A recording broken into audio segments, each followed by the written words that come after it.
Vamos a empezar fuerte, ya os lo aviso, con preguntas trascendentales en este capítulo. ¿Te gustaría saber cómo comenzó el universo? ¿De qué está hecho? ¿Y cómo llegará a su fin? Una pregunta también. ¿Descubrir si realmente estamos solos? ¿Entender por qué las partículas subatómicas se comportan de manera tan extraña? Pues estás en el lugar equivocado, porque hoy no vamos a responder tantas preguntas, más bien vamos a hablar o llegar hasta el límite de lo que todavía desconocemos.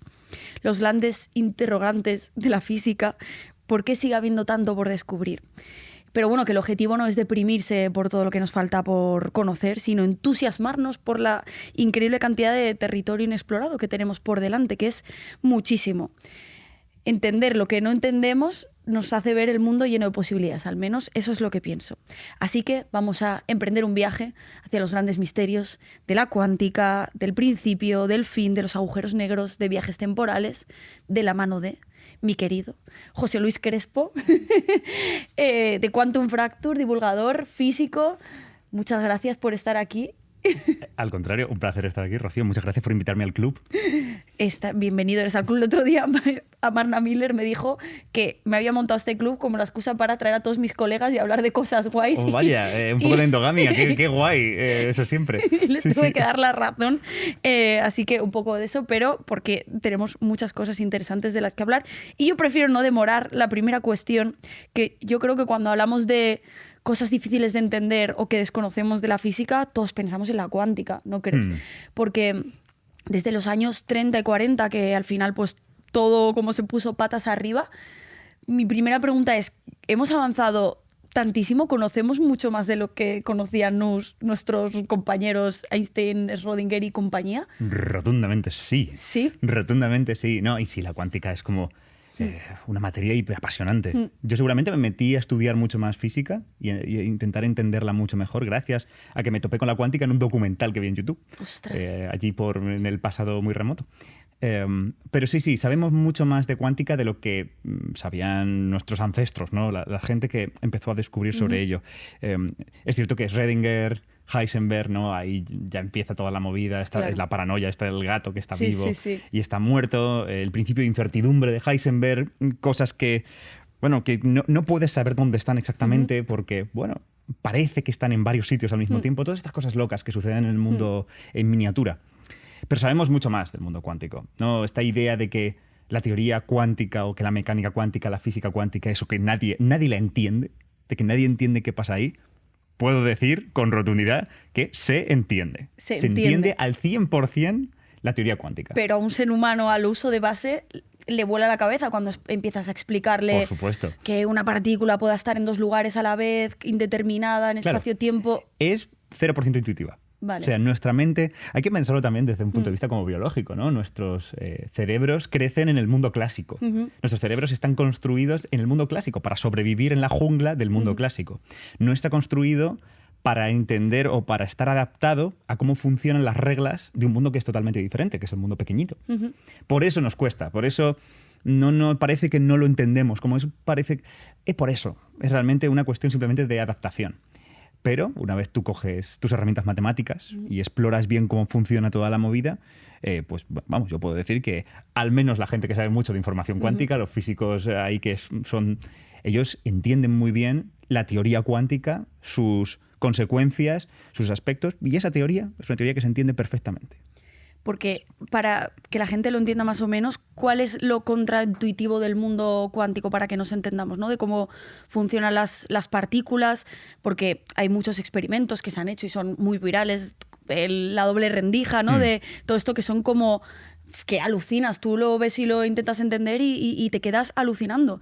Pero realmente, ¿cómo explicaríamos para que tenga sentido para la gente que no es experta en cuántica, por ejemplo? Yo diría que el pilar de la cuántica, lo que luego se ramifica en todas las movidas raras, es la superposición. Sí. Es la idea de que tú piensas que las cosas pues, tienen una posición, tienen una velocidad, tienen un color, giran a una velocidad determinada. Esta idea de que hay ciertos números, ciertas cantidades, ciertas magnitudes que tienen que ser un valor. Y ya está.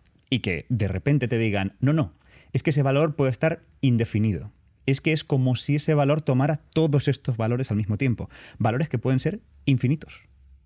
Como por ejemplo, ¿no? Esta es una de las posibilidades, que un objeto esté en infinitos lugares al mismo tiempo. Esta es una forma de interpretarlo. Que a mí ya el término infinito, mi cabeza ya no lo puede registrar. Pues es así, y casi que es así en la mayoría de ocasiones.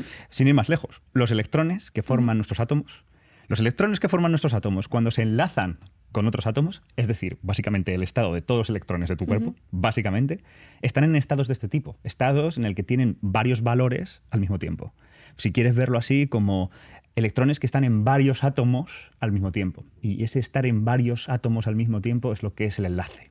Ostras, yo pensaba que era un electrón, estaba como en esa nebulosa que estaba en muchos sitios rodeando protón y esa nebulosa precisamente neutrón. es una forma que tenemos nosotros de imaginarnos Vale. el electrón en muchos sitios al mismo tiempo. Porque está indeterminado como ahí rodeando el núcleo, ¿no? Efectivamente. Pero ¿y el protón y el neutrón también están indeterminados en el núcleo? Efectivamente. Vale. El protón y el neutrón, aunque están como en un lugar así más pequeñito, están más confinados, están más recogidos, muy bien, eso me gusta.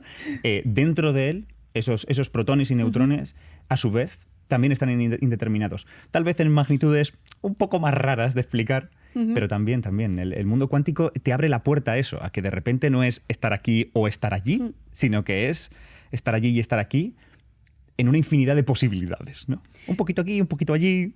Claro, pero entienda que es complicado de entender también porque lo que nos han enseñado desde el colegio, por ejemplo, el átomo, o sea, la idea de átomo que tenemos o de molécula es bolitas rodeando, o sea, un determinado posición. Aquí está el electrón, aquí está el protón, aquí está el neutrón.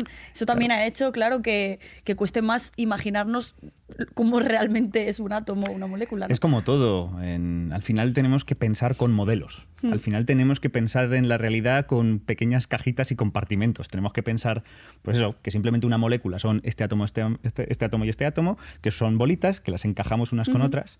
Pero es cierto que si te quieres meter en cuestiones más profundas, y a veces, por ejemplo, los químicos cuánticos lo hacen, tienes que empezar a pensar que que esta bolita realmente es eso, unos protones y unos neutrones y unos electrones que orbitan, y esa órbita de ese electrón además es cuántica. Y las órbitas cuánticas las carga el diablo y hacen este tipo de cosas. Y vale, entonces, a ver, entendemos bastante, pero ¿qué dirías que son los grandes retos de futuro a nivel de cuántica? O sea, ¿qué nos falta por comprender? También no, porque hay mucho hype por el tema de los ordenadores cuánticos, pero ¿hasta qué punto esto va a tener una aplicación práctica en nuestro día a día, una utilidad, ¿no? O sea, ¿cómo ves el futuro en ese aspecto?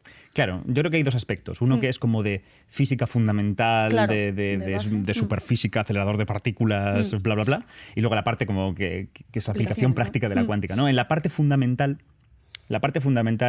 la cuántica evolucionó a algo mucho mejor, que es la teoría cuántica de campos, que es pensar qué ocurre ya no solo con las partículas, sino con las fuerzas, ¿no?, que dominan esas partículas. Y cómo darnos cuenta que realmente fuerzas y partículas son la misma cosa. O sea, una cosa como súper profunda. Sí. Ahí sigue habiendo problemas súper duros que tienen que ver con cómo funciona el mundo en sí mismo y muchos problemas. Si quieres, esto son cosas así como fuertes de física teórica. Vale. Pero yendo a los ordenadores cuánticos, por ejemplo, los retos están en hasta qué punto podemos coger estas reglas cuánticas y traerlas al mundo grande, claro, de algún modo. O dicho de otra forma, hasta qué punto podemos hacer que un montón de partículas se vuelvan cuánticas a la vez. O hasta qué punto podemos como hacer que permanezcan con esas reglas cuánticas montones y montones de partículas. Para que puedan aplicarse al mundo, o sea, para poder hacer materiales cuánticos, por ejemplo. No tanto por hacer materiales cuánticos en ese sentido, sino por aprovechar las reglas cuánticas. Vale. Bueno, al final pensemos en los ordenadores, ¿no? Ceros y unos, ¿no? Los ordenadores funcionan básicamente, ¿no?, con estos ceros o unos. Esos son como dos posibilidades, ¿no? Pero claro, en el mundo cuántico las cosas no es simplemente estar aquí o estar allí. Claro. Es que puedes estar allí y aquí a la vez. Y un poquito allí, un muchito allí, y de repente puedes regularlo, ¿no?, en una infinidad de estados. Como si fuera un cóctel que pudieras hacer al 20% al 80% o al 50% al 50%. De repente tienes como una variedad ahí. Esos son unas reglas nuevas. Y podrían ser unas reglas nuevas para la computación. Lo cual nos serviría, como están demostrando algunos algoritmos cuánticos, para un montón de aplicaciones. Algunas aplicaciones, mejor dicho. ¿Cómo? ¿Cómo cuál? ¿Como cuáles? Por ejemplo, hay un algoritmo que yo creo que esta es una de las cosas que más preocupan. Es un algoritmo que se llama el algoritmo de Shor. Básicamente, si tú tuvieras un ordenador cuántico lo bastante potente para tirarlo para adelante, y además resolvieras otros problemitas técnicos asociados, literalmente podrías reventar la criptografía y la seguridad de cualquier ordenador, cualquier móvil, cualquier tarjeta de crédito, cualquier cuenta del mundo.